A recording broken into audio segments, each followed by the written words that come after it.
नमस्कार दोस्तों, स्वागत है आपका हमारी आज की हॉरर कहानी में। आज की कहानी रोहित नाम के लड़के की कहानी है जिसने कर्ण पिशाचनी को साधना चाहा। आगे की कहानी रोहित की जुबानी। मेरा नाम रोहित है। आज मैं आपको अपनी कहानी सुनाने जा रहा हूँ। एक ऐसी कहानी जो सुनने में शायद किसी डरावनी फिल्म जैसी लगे, लेकिन यह मेरी हकीकत है। मैं वो लड़का हूँ जिसे न तो घर वालों का प्यार मिला, न कॉलेज में दोस्ती, और न ही आस पड़ोस में कोई अपनापन महसूस हुआ। मेरे पास सब कुछ था, पैसा, सुविधा, आराम, लेकिन एक चीज़ की कमी हमेशा खलती रही और वो थी प्यार। मेरी ज़िंदगी में अजीब सा सन्नाटा था। हर दिन एक जैसा, हर रात और भी सूनी। मैंने कई बार कोशिश की किसी से जुड़ने की, लेकिन लोग मुझे जैसे नज़रअंदाज ही करते रहे। शायद मेरे चेहरे पर कुछ ऐसा था जो उन्हें मुझसे दूर कर देता था। फिर एक दिन मैं उस मोड़ पर आ खड़ा हुआ जहाँ से लौटना आसान नहीं था। एक ऐसी राह जिस पर चलकर मैं पहुँचा कर्ण पिशाचनी तक। एक रहस्यमयी और डरावनी शक्ति जो इंसान की सबसे छुपी हुई इच्छाओं को भी पूरा कर सकती है, लेकिन बदले में वो लेती है आपकी आत्मा, आपका सुकून और सबसे बढ़कर आपकी इंसानियत। मैं एक ऐसा लड़का था जिसे लोग देखकर रास्ता बदल लेते थे। कॉलेज में मेरे लिए कोई सीट नहीं छोड़ता था। टीचर तक मुझे नज़रअंदाज कर देते थे। घर पर माँ बाप हमेशा झगड़ते रहते थे और मुझे जैसे कोई फ़र्क ही नहीं पड़ता था। हर सुबह मेरी आंखें खुलती थी एक खालीपन के साथ, और हर रात मैं सोता था एक और दिन के डर के साथ। मुझे लगता था शायद मैं इस दुनिया के लिए बना ही नहीं हूँ। फिर एक रात मैंने इंटरनेट पर एक बहुत ही अजीब आर्टिकल पढ़ा। उसमें लिखा था, यदि तुम्हारी सारी इच्छाएं अधूरी है, अगर तुम दुनिया से थक चुके हो, अगर तुमने सब कुछ खो दिया है, तो कर्ण पिशाचनी तुम्हारी सुन सकती है। लेकिन ध्यान रखना, उसकी हर कृपा का एक भयावह मूल्य होता है। ये पढ़कर मैं हंसा नहीं, डरा भी नहीं। मैं बस खामोशी से उस आर्टिकल को बार बार पढ़ता रहा, और तभी मेरे मन में पहली बार एक खतरनाक विचार आया, क्यों ना मैं उससे मिलूं। उस रात मैंने नींद नहीं ली। मेरी आंखें इंटरनेट की रोशनी में चमक रही थी और दिमाग सिर्फ एक बात सोच रहा था, कर्ण पिशाचनी। मैंने अगली सुबह जल्दी उठकर एक पुराने साधु के बारे में खोजबीन शुरू की, जिसका नाम उस आर्टिकल में आया था। लोगों का कहना था कि वह अब भी हिमालय की तराई के पास एक छोटे से गांव में रहता है, और सिर्फ वही तांत्रिक उस खतरनाक शाखा को जानता है जिससे कर्ण पिशाचनी को बुलाया जा सकता है। मैंने अपनी बैग में कुछ पैसे, कपड़े और कुछ खाने पीने का सामान रखा और बिना किसी को बताए निकल पड़ा। रास्ते भर मुझे एक अजीब सिहरन महसूस होती रही, जैसे कोई मेरी पीठ पीछे चल रहा हो, फुसफुसा रहा हो। लेकिन जब मैं पलट कर देखता तो वहाँ कोई नहीं होता। गांव तक पहुँचते पहुँचते रात हो चुकी थी। मैं जैसे ही वहाँ पहुँचा, लोगों ने मुझे घूरा, एक अजनबी को देखकर जैसे डर और अनिश्चितता की परछाइयाँ फैल गई हो। किसी ने भी मुझे कुछ नहीं बताया, लेकिन एक बूढ़े ने इशारा किया नदी के उस पार एक टूटी झोपड़ी की ओर। मैं जैसे ही झोपड़ी के पास पहुंचा, एक काली छाया दरवाजे पर दिखी। अंदर से एक गूंजती हुई आवाज़ आई, आ ही गया तो। मैं ये आवाज़ सुनकर कांप गया, क्योंकि मैंने अब तक अपना नाम नहीं बताया था, न ही अपने आने की खबर किसी को दी थी। दरवाज़ा अपने आप खुला। वहाँ एक बुजुर्ग आदमी बैठा था, लंबी दाढ़ी, आंखों में अजीब सी चमक और चारों ओर भस्म और हड्डियों से बने तावीज़। मैंने डरते हुए बाबा का नाम पुकारा। तब बाबा ने कहा, नामों में क्या होता है बेटा, जो राह तूने चुनी है उसमें अब नाम नहीं कर्म चलता है। उसकी बातों में अजीब आकर्षण था, जैसे शब्द नहीं जादू चल रहा हो। उसने मुझे बैठने का इशारा किया और पूछा, कर्ण पिशाचिनी को बुलाना चाहता है? मैंने सर हिलाया। तो सुन, एक बार अगर वो आ गई तो वापस जाने का कोई रास्ता नहीं बचेगा। वह सब कुछ दे सकती है, लेकिन बदले में वो लेगी तुम्हारा सब कुछ। मैंने कहा, मेरे पास देने को कुछ नहीं है सिवाय इस टूटे हुए दिल के। बाबा मुस्कुराया, एक डरावनी मुस्कान, और बोला, फिर ठीक है, कल अमावस्या की रात है, शमशान में मिलना, वो भी अकेले। अमावस्या की रात आई। आसमान में तारे तक कहीं दिखाई नहीं दे रहे थे। चारों ओर अजीब सी सन्नाटा था, न कोई आवाज, ना कोई हलचल, बस एक घना भारी सन्नाटा। मेरे भीतर डर की एक हल्की सी लहर उठ रही थी, लेकिन मैं उसे दबा रहा था। मैं जानता था अब पीछे लौटना कायरता होगी। बाबा ने कहा, शमशान के बीचों बीच आना, बिना किसी से कुछ कहे, बिना कोई डर दिखाए। रास्ते में अगर कोई तुम्हें रोके, तुम्हारा नाम लेके पुकारे, तो पीछे मुड़कर मत देखना। उनकी बातें मेरे दिमाग में हथौड़े की तरह गूंज रही थी। रात के लगभग 20 का समय रहा होगा जब मैं गांव के बाहर एक पुराने उजाड़ शमशान के पास पहुंचा। वहां तक जाने के लिए एक टूटी फूटी पगडंडी थी, जिसके दोनों तरफ घने पीपल और बबूल के पेड़ झूम रहे थे, मानो किसी अदृश्य हवा में करवट बदल रहे हो। रास्ते भर मुझे ऐसा लग रहा था कि कोई मेरे कदमों के साथ साथ चल रहा है, लेकिन जब भी मैं पलटने की कोशिश करता, बाबा के बोले हुए शब्द मुझे याद आ जाते कि पीछे मत मुड़ना। शमशान का फाटक टूटा पड़ा था। भीतर झांका तो वहां कई जगहों पर अध जली चिताएं थी और जलती हुई लकड़ियों से उठते हुए धुएं की लकीरें आसमान में विलीन हो रही थी। एक तरफ एक कुत्ता किसी हड्डी को चबाते हुए गुर्रा रहा था और दूसरी तरफ एक बूढ़ा बरगद का पेड़ अपनी डरावनी शाखाओं के साथ खड़ा था, जैसे किसी दानव ने हाथ फैलाए हो। मैं धीमे धीमे आगे बढ़ा। मेरा दिल इतनी तेजी से धड़क रहा था कि मुझे लग रहा था यह धड़कनें पूरी दुनिया सुन रही होगी। तभी अचानक मुझे अपने कान के पास कोई फुसफुसाहट की आवाज सुनाई दी। आगे मत जाओ, वापस लौट जाओ। मैंने आंखें बंद कर ली और बिना रुके आगे बढ़ता रहा। शमशान के बिल्कुल बीचों बीच एक गोल चक्र बना हुआ था। राख, हड्डियां और लाल सिंदूर से खींचा गया एक भयानक चक्र। चक्र के बीचों बीच बाबा बैठे थे, आंखें मूंदे, हाथ में एक त्रिशूल पकड़े। आ गया तू? उन्होंने आंखें खोले बिना कहा। मैं चुपचाप उनके सामने जा बैठा। बाबा ने एक छोटी सी कटोरी में कुछ काला तरल पदार्थ रखा और उसे मेरे सामने कर दिया। पीले से। मैंने बिना सवाल किए वो कड़वा बदबूदार तरल पी लिया। गले से नीचे उतरते ही ऐसा लगा जैसे मेरा शरीर आग की लपटों में घिर गया हो। मेरी आंखों के सामने अंधेरा छा गया। जब मैंने दोबारा आंखें खोली तो मुझे लगा मैं कहीं और ही हूँ। आसपास घना कोहरा था। हवा में कुछ बुदबुदाहटें गूंज रही थी, जैसे सैकड़ों अदृश्य प्राणी मंत्र पढ़ रहे हो। बाबा की आवाज गूंजी, अब साधना शुरू होगी। जो भी हो, घबराना मत। अगर तुझे अपने सपनों को हकीकत बनाना है तो तुझे अपना सबसे बड़ा डर जीतना पड़ेगा। बाबा ने एक भयावह मंत्र का उच्चारण शुरू किया।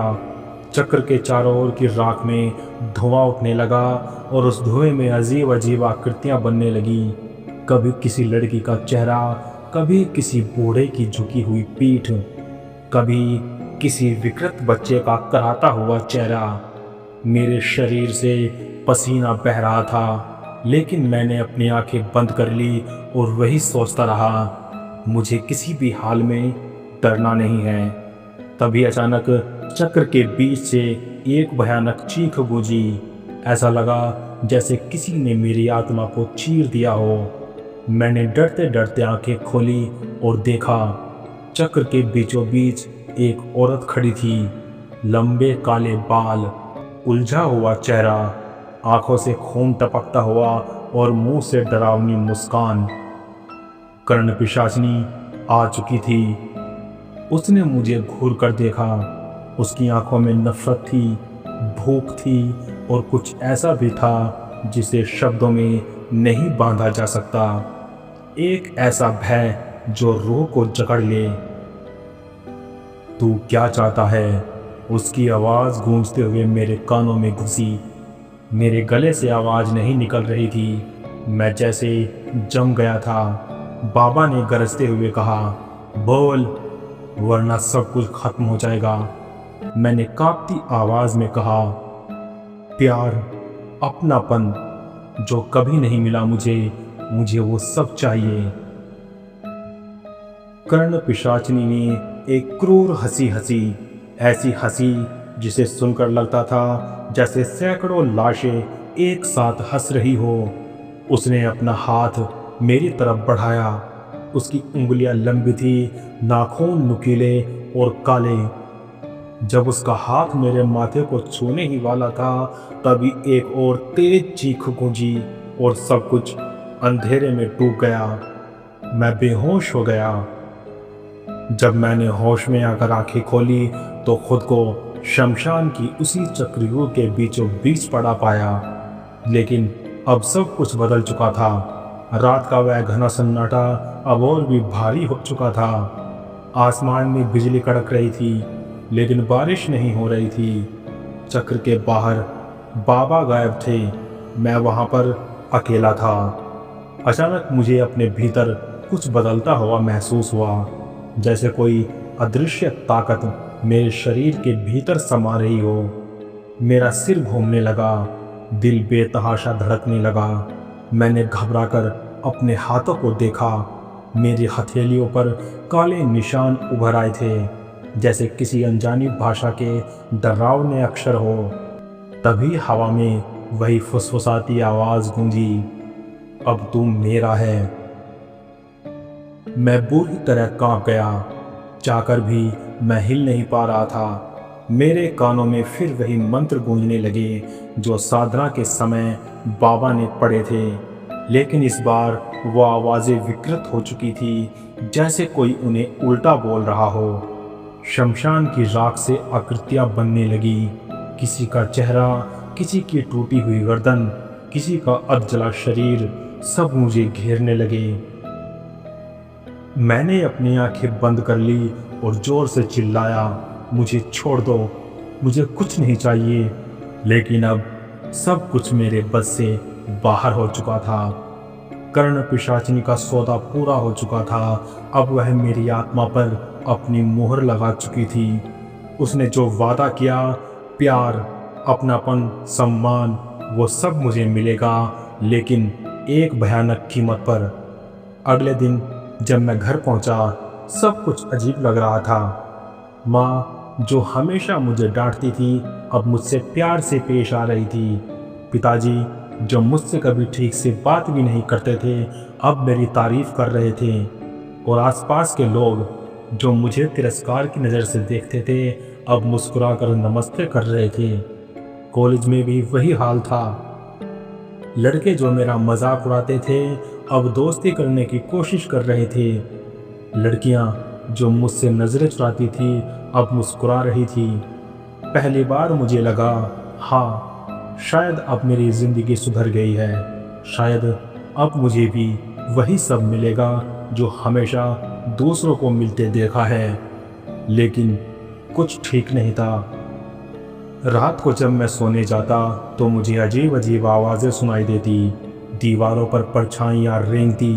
कभी कभी कमरे में अचानक ठंडक फैल जाती, ऐसी ठंडक जो हड्डियों के भीतर तक उतर जाती। एक रात जब मैं गहरी नींद में था, मुझे किसी की सांसों की गर्माहट अपने चेहरे पर महसूस हुई। मैंने डरते हुए आंखें खोली। मेरे सामने वही कर्ण पिशाचिनी खड़ी थी। उसकी आंखें चमक रही थी और वह मेरी तरफ झुककर बुदबुदा रही थी।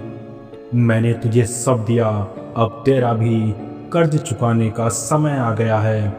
मैं चीख कर उठ बैठा, लेकिन कमरा खाली था। उस दिन के बाद से मेरी जिंदगी एक खौफनाक खेल में बदल गई। दिन में सब कुछ सामान्य दिखता, लेकिन रात होते ही एक दूसरी दुनिया का दरवाज़ा खुल जाता। घर के शीशे खुद ब खुद टूटने लगते, दीवारों से खून रिसने लगता और मेरे सपनों में हर रात कर्ण पिशाचिनी आती, मुझसे कुछ मांगने। धीरे धीरे मैं समझ गया था कि जो भी मुझे अब मिल रहा है वह असली नहीं था, यह एक छलावा था, एक मायाजाल जो मेरी आत्मा को धीरे धीरे निगलने वाला था। अब मैं फंस चुका था। मेरे पास ना तो पीछे हटने का रास्ता था, ना ही इस अभिशाप से छुटकारे पाने का कोई रास्ता। लेकिन एक उम्मीद अभी बाकी थी, वही बाबा जिसने साधना से पहले एक आखिरी बात कही थी, अगर तुझ में सच्चे पछतावे की आग होगी और अगर तू बिना स्वार्थ के खुद को बचाने नहीं बल्कि खुद को देने के लिए आगे बढ़ेगा, तभी तुझे मुक्ति मिलेगी। उस रात मैं देर तक जागता रहा। हर कोने से आती फुसफुसाहटें, हर परछाई की घातक हरकतें अब मुझे पागल कर देने लगी थी। लेकिन अब मैं डर कर भागने वाला नहीं था। मैंने अपने भीतर झांका गहराई से। वहाँ एक दर्द था, एक पछतावा। प्यार पाने की भूख में मैं क्या कर बैठा था, किसके साथ सौदा कर लिया। अब मैं जानता था सिर्फ एक रास्ता बचा था, त्याग का रास्ता। अगली रात जब शमशान की राख की गंध फिर से मेरी सांसों में भरने लगी और कर्ण पिशाचिनी की उपस्थिति महसूस हुई, मैंने हिम्मत करके कहा, मैं अपनी आत्मा तुम्हारे हवाले करता हूँ, लेकिन बदले में किसी और को मत छुओ, ना ही मेरे माता पिता को, ना ही मेरे दोस्तों को, बस मुझे ले जाओ। कमरा अचानक हिलने लगा, दीवारों पर दरारें पड़ गई, बिजली गुल हो गई, एक भीषण धमाका गूंजा। ऐसा लगा जैसे आसमान भी फट पड़ा हो। कर्ण पिशाचिनी प्रकट हुई, इस बार पहले से भी ज्यादा विकराल रूप में। उसके बाल जमीन तक फैल रहे थे, चेहरा गड्ढों से भरा था, आंखें अंगारे जैसी लाल जल रही थी। वो मेरी ओर बढ़ी, उसके पैरों के नीचे से काला धुआं उठ रहा था, लेकिन मैंने पीछे नहीं हटने का फैसला कर लिया। मैंने आंखें बंद की और मन ही मन बाबा का नाम लेने लगा। तभी अचानक हवा में एक घमंड भरी चीख गूंजी, स्वार्थ के बिना बलिदान, तुझे नहीं पता तेरा त्याग मुझे जला सकता है। मैंने आंखें खोली, कर्ण पिशाचिनी अब झटपटा रही थी। उसकी देह से धुआं उठने लगा, जैसे उसे जलाया जा रहा हो। वो चिल्लाते हुए बोली, ऐसा नहीं हो सकता, कोई भी इंसान ऐसा नहीं करता, अपना त्याग कोई नहीं करता। तेरा त्याग मुझे बांध रहा है, तेरी सच्चाई मुझे तकलीफ दे रही है। और वो फिर एक दर्दनाक चीख के साथ शांत हो गई और देखते ही देखते वह धुंध में बदलकर गायब हो गई। कमरे में एक गहरी शांति फैल गई थी, जैसे सदियों का बोझ अचानक उतर गया हो। अगली सुबह जब मैं उठा तो सूरज की हल्की किरणें कमरे में आ रही थी। घर का माहौल बदला हुआ था, असली प्यार भरा हुआ, ना कोई बनावटी हंसी, ना कोई दिखावा। कॉलेज में भी सब कुछ सामान्य था। जो मेरे दोस्त थे सिर्फ वही थे, और जो नहीं थे वो अब भी अपने रास्ते थे। लेकिन फ़र्क सिर्फ यह था कि अब मुझे किसी की ज़रूरत नहीं थी खुद को साबित करने के लिए। मैंने जाना कि प्यार और सम्मान मांगा नहीं जाता, वो अपने आप आता है जब हम पहले खुद से प्यार करना सीखते हैं। उस रात के बाद मैंने ठान लिया था, अब मैं अपनी ज़िंदगी में किसी शॉर्टकट की तलाश नहीं करूँगा। क्योंकि जो शॉर्टकट दिखते हैं उनमें अक्सर अंधेरे की खाई छुपी होती है। जब मैं उस रात कर्ण पिशाचिनी से मुक्त हुआ था, उसके बाद मेरी जिंदगी नॉर्मल चलती रही। लेकिन कुछ दिनों बाद मेरे मन में एक सवाल उभरता रहा, आखिर वह कौन थी? क्यों वह आत्माओं का सौदा करती थी? मुझे सिर्फ उसके बारे में जानना था। मैंने सोचा वो ही बाबा मुझे सब कुछ बताएंगे, लेकिन काफ़ी कोशिशों के बावजूद भी मुझे वो बाबा नहीं मिले। मेरी जिज्ञासा मुझे एक पुराने साधु के पास ले गई, जो उसी इलाके के पास एक जर्जर मंदिर में रहते थे। उनका नाम था बाबा दत्तात्रेय। जब मैंने उनसे सब कुछ बताया तो वह देर तक मौन रहे और बोले, बेटा, तूने जो देखा वह कोई साधारण भूत प्रेत नहीं थी। कर्ण पिशाचिनी का इतिहास बहुत पुराना है, उतना ही पुराना जितना इस धरती पर मनुष्य का दुख। मैं चुपचाप सुनता रहा। बाबा ने फिर कहना शुरू किया, बहुत समय पहले जब पृथ्वी पर छोटे छोटे राज्य हुआ करते थे, एक छोटे से गांव में एक साध्वी रहती थी जिसका नाम था कर्णिका। वह अत्यंत सुंदर, विद्वान और योग साधना में निपुण थी। लेकिन एक दिन कुछ लालची लोगों ने उसके तप को नष्ट कर दिया। उसे अपमानित किया गया, उसके स्वाभिमान को रौंद दिया गया। गांव वालों ने भी उसके पक्ष में बोलने से मना कर दिया। अपमान और पीड़ा से जलकर कर्णिका ने उसी रात शमशान में जाकर भीषण तंत्र साधना की। उसने प्रतिज्ञा ली, जो इस दुनिया में प्यार पाने के लिए तरसेगा, मैं उसका मोहपाश बनूंगी। जो अपने स्वार्थ के लिए दूसरों से छल करेगा, मैं उसकी आत्मा हर लूंगी। धीरे धीरे वो एक विकराल पिशाचिनी बन गई। कर्णिका से कर्ण पिशाचिनी। उसकी साधना इतनी प्रबल थी, उसने श्रवण सिद्धि प्राप्त कर ली, यानी वह हर किसी के मन की बातें सुन सकती थी। जो भी अपने दिल से दर्द भरी पुकार करता, उसकी आवाज़ कर्ण पिशाचिनी तक पहुंच जाती और वह उसे ललचाकर अपने पास बुला लेती। लेकिन वह जो भी देती, उसके बदले में उसकी आत्मा मांग लेती। अगर कोई शुद्ध प्रेम से भरा होता है, वह उस पर असर नहीं कर सकती, लेकिन स्वार्थ, गुस्सा और लालच, यही उसके अस्तित्व का भोजन बन गए हैं। कभी भी अपनी कमजोरियों को किसी ऐसी शक्ति के हवाले मत करो जो तुम्हारी आत्मा का सौदा करना चाहती हो। जीवन में असली ताकत आत्मसम्मान, धैर्य और सच्चे प्रेम से आती है, न कि शॉर्टकट और तंत्र मंत्र से। डर से भागो मत, उसका सामना करो। सच्चाई से मुंह मत मोड़ो, उसे गले लगाओ। प्यार के लिए किसी भी कीमत पर आत्मा मत गिरवी रखो, क्योंकि एक बार जो आत्मा बिकती है, उसकी आज़ादी बेहद मुश्किल हो जाती है। प्रिय श्रोताओं, अगर आपको हमारी ये डरावनी कहानी अच्छी लगी तो लाइक करें और शेयर करें। अगर इसी तरह की कहानी आप सुनना चाहते हैं या अपनी कोई कहानी साझा करना चाहते हैं तो हमें कमेंट में ज़रूर बताएं। आपका एक लाइक और एक कमेंट हमें और भी ज़्यादा कहानी सुनाने के लिए प्रेरित करता है। ऐसी ही और डरावनी कहानी सुनने के लिए हमारे चैनल को सब्सक्राइब करें। मिलते हैं अगली कहानी के साथ, तब तक के लिए बाय एंड बी हॉन्टिंग।